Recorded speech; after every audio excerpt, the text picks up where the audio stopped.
What if I told you the way we interact with AI just changed forever? GPT-5 is OpenAI's most advanced language model, designed to be faster, smarter, and more human-like than ever before. One major upgrade is reasoning. GPT-5 can now solve complex problems and think in steps like a human. GPT-5 is multimodal, meaning it understands and generates text, images, audio, and even video seamlessly.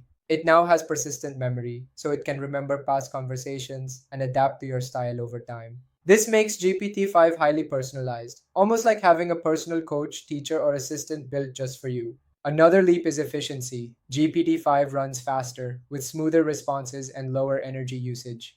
From creating music and art to coding, research, and even healthcare, GPT-5's applications are endless.